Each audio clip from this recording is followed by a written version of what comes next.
When they volunteered, most of them didn't have any idea of the conditions that they would be going out to work in, moving to parts of rural Africa where there was literally nothing. Small towns and villages, in some cases the clinics didn't have proper buildings. They had very little in the way of medical supplies and medicines, and yet the work that they were able to do to tend to the needs of the local people were, considering the conditions, almost miraculous. And although their aim was to help as many people as possible for free, they were still successful from a financial point of view, such that they were able to build the buildings that they needed, able to equip them with the medical supplies that they needed in order to run their clinics as well as possible. In fact, many of the clinics were so successful that they were able to multiply and open further clinics in other parts of Africa. The Nusrat Jahan scheme for clinics and hospitals has been most successful in countries like Ghana and Nigeria and Sierra Leone, and have been a huge boon for the local people over the last 20 or 30 years. In 1970, Huzur again visited Europe to oversee and accelerate the diverse activities of the Jamaat. During this tour, he visited the United Kingdom, Holland, Switzerland, West Germany and Spain. The highlight of the tour was the opening ceremony of the Mahmoud Mosque in Zurich on the 5th of April 1970. During this tour, a large hall adjacent to the Fazl Mosque in London was also inaugurated by Huzur on the 23rd of May 1970. It was built in memory of Hadhrat Khalifatul Massih II and was named after him as the Mahmoud Hall. The foundation stone of this hall was laid by Huzur on the 30th of July 1967. The hall played a vital role in the progress of the community when it became the hub of the operations for the community's global television channel, MTA International. Huzur toured Spain for the first time from the 25th of May to the 1st of June 1970.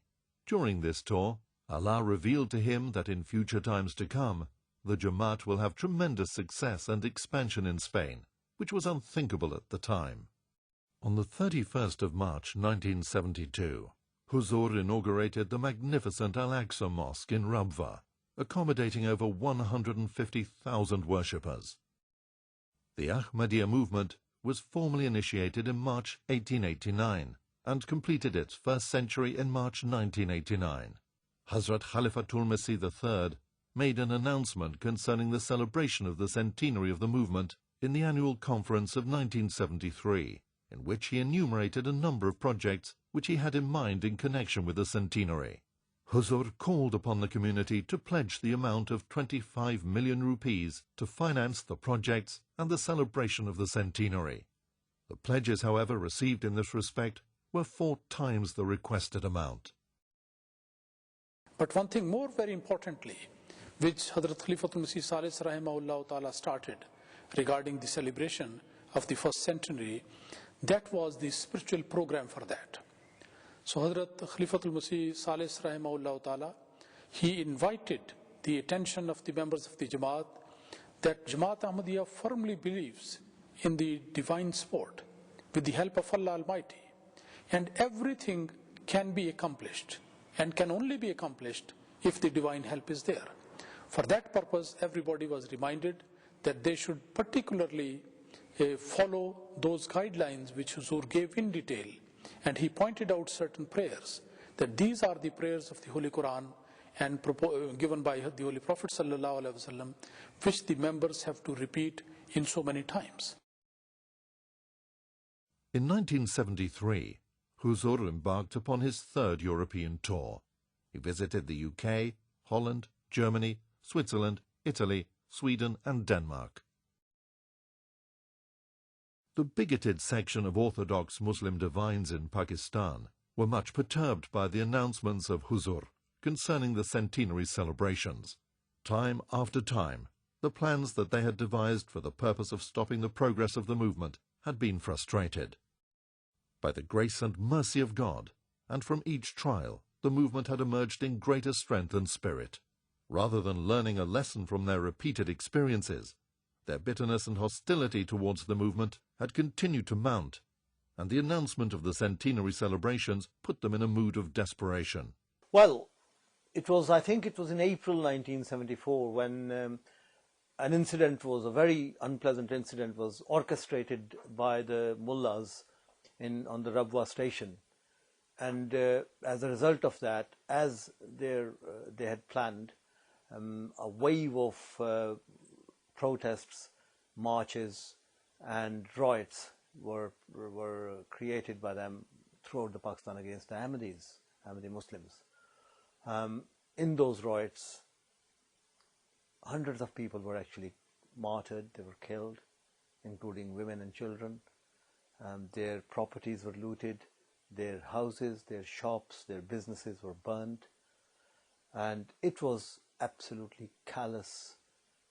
And the important thing is that throughout these atrocities against humanity, for no reason other than the faith, that the police and the federal security services, they all were present there in hundreds, but they always stood purely as they looked upon, and they enjoyed the scenes. They did not intervene, they did not even take any steps to stop these atrocities. The community again set an example of perfect steadfastness under extreme suffering and complete confidence in God. The bereaved and the afflicted managed to make their way to the headquarters of the movement, where Huzur applied the healing balm of compassion and love to their lacerated souls and sent them back comforted and consoled. They came with grief-stricken, gloomy faces and went back smiling and cheerful.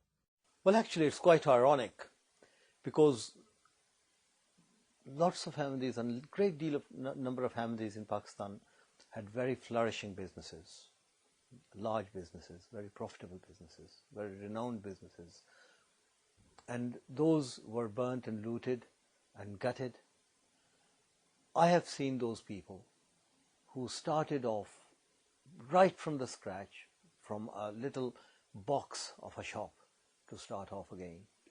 And by the grace of Allah, that the world saw them, that they flourished. They even did, in instances, they even did better than before. They were back on their feet in no time.